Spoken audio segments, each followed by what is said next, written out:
નમસ્કાર દર્શક મિત્રો, દેશ અને દુનિયાના સુપરફાસ્ટ સમાચારમાં આપનું સ્વાગત છે। આજના તાજા અને સૌથી મોટા સમાચાર જાણીએ પહેલા ચેનલને સબસ્ક્રાઇબ કરી નાખજો। ગુજરાતીઓ માટે રાહતના સમાચાર।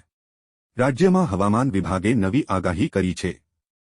તે અનુસાર આવનારા 7 દિવસ વાતાવરણ સૂકું રહી શકે છે। પવનની દિશા બદલાતા તાપમાનમાં ઘટાડો થશે। આનાથી લોકોને ગરમીથી રાહત મળી શકે છે। હાલ રાજ્યમાં દક્ષિણ પશ્ચિમથી દક્ષિણની હવા ચાલી રહી છે, જેની આ અસર છે।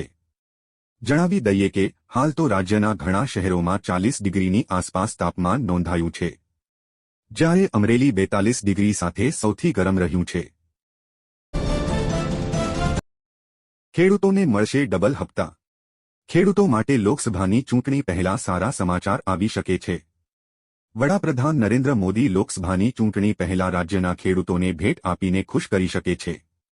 વડાપ્રધાન નરેન્દ્ર મોદી રાજ્યના ખેડૂતો માટે પીએમ કિસાન સન્માન નિધિ યોજનાના હપ્તામાં વધારો કરવાની જાહેરાત થઈ શકે છે। જ્યારે હાલમાં પીએમ કિસાન સન્માન નિધિ યોજનામાં દર વર્ષે 3 હપ્તા આપવામાં આવે છે અને એક હપ્તામાં 2000 રૂપિયા મળે છે। આટલે ફૂલ ખેડૂતોને 6000 રૂપિયાની સહાય આપવામાં આવે છે। સૂત્રોનું માનીએ તો ખેડૂતોને આપવામાં આવતા હપ્તા હવે 3ને બદલે 4 થઈ શકે છે, એટલે કે એક હપ્તો વધી જશે। હાલમાં દર 4 મહિનાના અંતરાલ પર હપ્તો ચૂકવવામાં આવે છે, પરંતુ જાહેરાત બાદ તે દર 3 મહિને આપવામાં આવી શકે છે।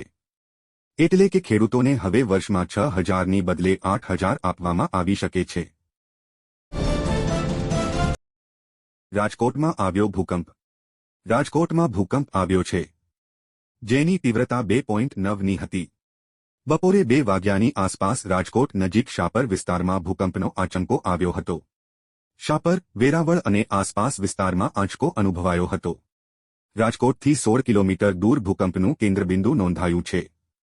જો કે ભૂકંપના કારણે કોઈ જાનહાનિના સમાચાર પ્રાપ્ત થયા નથી। મફત અનાજ વિતરણમાં ફેરફાર। સરકારી સૂત્રોનું કહેવું છે 1 લાખથી વધુ લાભાર્થીઓ અયોગ્ય છે, જેઓ બંગલા, કાર અને મકાન ધરાવતા હોવા છતાં ગરીબ કલ્યાણ યોજનાનો લાભ લઈ રહ્યા છે। જેને જોતા પુરવઠા વિભાગે હવે યુનિટ વેરિફિકેશનની તૈયારીઓ શરૂ કરી દીધી છે, જેમાં કોટેદાર તે તમામ સભ્યોના અંગૂઠાની છાપ લેશે જેમના નામે રાશન લેવામાં આવી રહ્યું છે। પહેલા મહિનામાં ઘરનો એક સભ્ય રાશન લેશે, જ્યારે બીજા મહિને બીજા સભ્યએ અંગૂઠા વડે રાશન લેવું પડશે। આ રીતે દર મહિને નવા સભ્યો અંગૂઠો લગાવીને એક પછી એક રાશન લેશે।